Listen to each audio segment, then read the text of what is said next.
सभी को सुप्रभात। आज हम लोग इस वीडियो में एक नया अध्याय है प्रत्यय का। इसके बारे में हम लोग आज अध्ययन करेंगे। आप लोगों ने पिछले वीडियो में आप लोगों ने उपसर्ग के बारे में पढ़ा था। देखिए, ये दोनों जो खंड हैं, उपसर्ग और प्रत्यय, ये दोनों खंड से किसी भी प्रतियोगी परीक्षा में, चाहे वो सीटेट का हो, यूपी टेट का हो, बिहार टेट का हो, किसी भी राज्य स्तर के पात्रता परीक्षा और प्रतियोगी परीक्षाओं में जरूर क्वेश्चन आते हैं हिंदी की पार्ट्स में। इसलिए मैंने इन दोनों पर एक वीडियो बनाने का प्रयास किया, जिसके अंतर्गत आज हम लोग प्रत्यय के बारे में पढ़ेंगे। ठीक है, यानी प्रत्यय, सबसे पहले हम प्रत्यय की परिभाषा जाने कि प्रत्यय की परिभाषा क्या है। तो देखिए, प्रत्यय उस शब्दांश को कहते हैं जो किसी शब्द के अंत में जुड़कर उस शब्द के अर्थ में परिवर्तन कर देता है। दूसरे शब्दों में देखें तो शब्दों के बाद जो अक्षर या अक्षर समूह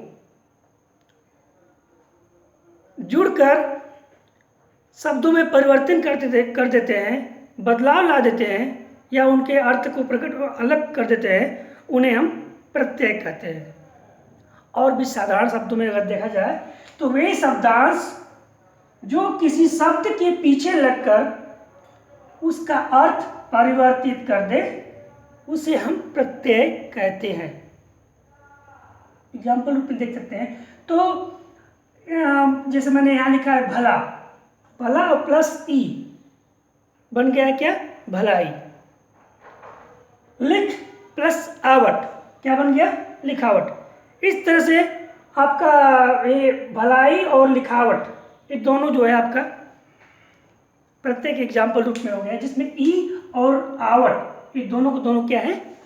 प्रत्यय शब्दांश, प्रत्यय शब्दांश जो कि किसी न किसी शब्द के पीछे लगे हुए हैं और लग करके उनके अर्थ में परिवर्तन कर दे रहे हैं।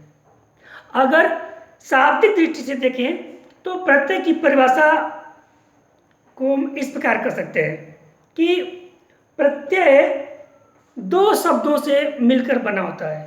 प्रत्यय दो शब्दों से मिलकर बना होता है। कौन कौन शब्द? प्रति प्लस य, अय, प्रति और अय। ठीक है, यहां देखिए, यहां प्रति का अर्थ होता है साथ में या बाद में। ठीक है, समझ में आ रहा है ना? और अय का अर्थ होता है चलने वाला या लगने वाला। हिंदी है, थोड़ा यहां लगाया गया है। इस प्रकार हम प्रत्यय को इस प्रकार समझ सकते हैं कि जो शब्दों या वे शब्दांश जो शब्दों के साथ या बाद में चलने वाला या लगने वाला होता है, उसे प्रत्यय कहते हैं। अर्थात जो शब्दों के बाद जोड़ा जाता है। क्लियर हो गया ना? जैसे कि मैंने एग्जांपल बताया, और भी एग्जांपल ले सकते हैं आप, बहुत सारे एग्जांपल हो सकते हैं। ठीक है, ये तो रहा प्रत्यय की परिभाषा, उसकी अवधारणा। अब प्रत्यय के हम भेद के बारे में जानेंगे। देखिए, हिंदी में प्रत्यय के दो भेद होते हैं। कौन कौन? पहला होता है कृत या कृदंत प्रत्यय और दूसरा तद्धित प्रत्यय। कृत प्रत्यय और तद्धित प्रत्यय। ठीक, यहां पर देखिए, अब आप कृत प्रत्यय के बारे में जानेंगे। कृत प्रत्यय या कृदंत प्रत्यय किसे कहते हैं? यानी कृत का मतलब होता है करना, यानी क्रिया से संबंधित बात हो रही है। वे शब्दांश जो क्रिया के अंत में लगकर उसके अर्थ में परिवर्तन कर देता है, उसकी विशेषता अलग कर देता है, उसे हम कृत प्रत्यय कहते हैं। वे शब्दांश जो क्रिया के अंत में लगकर अर्थ में परिवर्तन कर दे, उसे हम कृत प्रत्यय कहते हैं। जैसे चिल्लाना होता है ना, उसी के यहाँ पे चिल लिखा है, प्लस इसमें आहट प्रत्यय जुड़ा हुआ है, क्या बन गया? चिल्लाहट। मिल, इसमें आवट हो जाएगा मिलावट। इसी तरह से बहुत सारे एग्जाम्पल बन जाएंगे क्रिया के।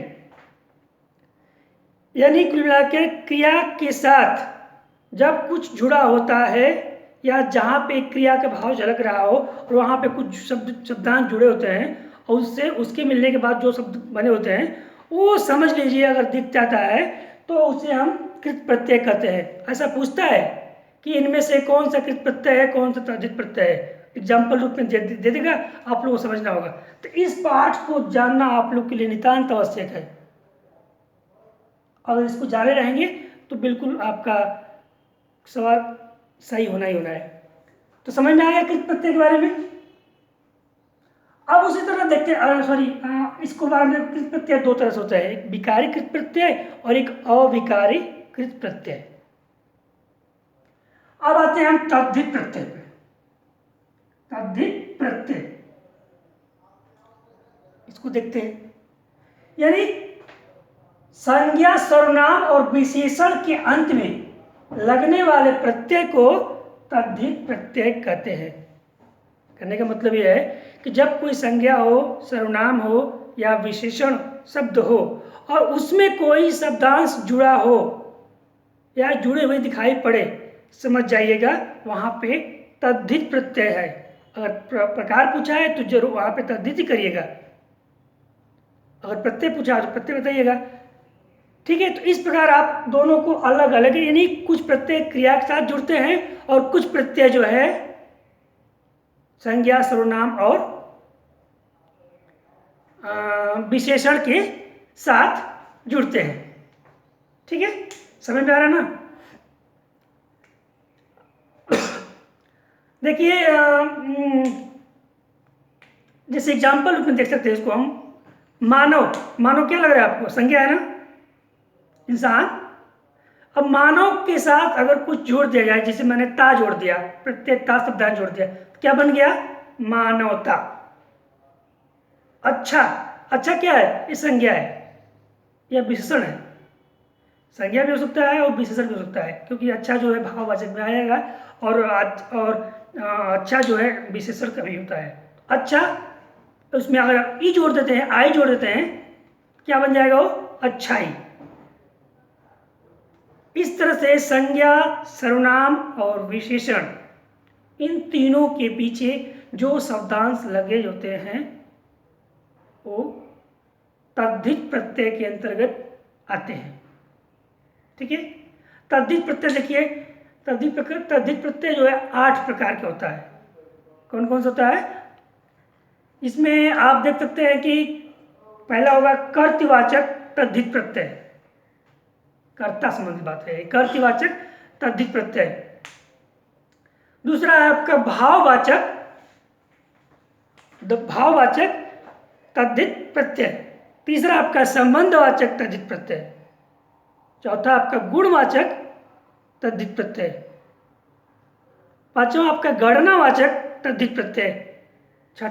छठा आपका स्थानवाचक तद्धित प्रत्यय। और ऊनवाचक, ऊन क्या होता है आई डोंट नो, ऊनवाचक तद्धित प्रत्यय। और लास्ट में साहचर्यवाचक या सादृश्यवाचक तद्धित प्रत्यय। ये मुख्य रूप से 8 प्रकार तद्धित प्रत्यय के होते हैं और 2 प्रकार जो है कृत या कृदंत प्रत्यय के होते हैं। ठीक है, ठीक है, तो आप लोग समझ में आ गए ना। इन सबसे मूल बात यह है कि आपको प्रत्यय की भेद के बारे में आपको जानना अति आवश्यक है, क्योंकि इन्हीं में अक्सर हम सभी गलतियां करते हैं। क्योंकि उपसर्ग और प्रत्यय, उपसर्ग हो गया आगे जुड़ने वाला, प्रत्यय हो गया पीछे जुड़ने वाला, हम सबको पता होता है पहले से ही, वो हम कहीं कहीं अच्छा सही कर ही लेते हैं। लेकिन जब उसके भेद में आ जाते हैं और भेद पूछ देता है कि यह जो प्रत्यय कुछ लिख दिया, मान लीजिए लिख प्लस आवट लिख दिया, अब पूछ दिया ये कौन सा प्रत्यय है, वहाँ पे हम लोग गलतियाँ कर बैठते हैं। इसलिए प्रत्यय के भेद को जानना अति आवश्यक है आपको। इसलिए मैंने इस चैप्टर में इन दोनों को बताना उचित समझा। तो लास्ट में कह सकते हैं कि क्रिया के साथ जो भी शब्द जुड़ा होता है उन्हें हम कृत प्रत्यय या कृदंत प्रत्यय कहते हैं। और संज्ञा सर्वनाम और विशेषण के साथ कुछ शब्दांश जुड़े होते हैं या जो शब्द जुड़े होते हैं उन्हें हम तद्धित प्रत्यय कहते हैं। इतना आप लोग को जानना जरूरी है। अगर ये जाने रहेंगे ना तो एग्जाम में इससे ज़्यादा कोई कुछ नहीं पूछता है। अब बिल्कुल आप अपने क्वेश्चन को सही करके आएंगे, ये मेरा दावा है। ठीक है, तो आशा करता हूँ आप लोग को आज का वीडियो अच्छा लगा होगा। आज के लिए इतना ही, धन्यवाद।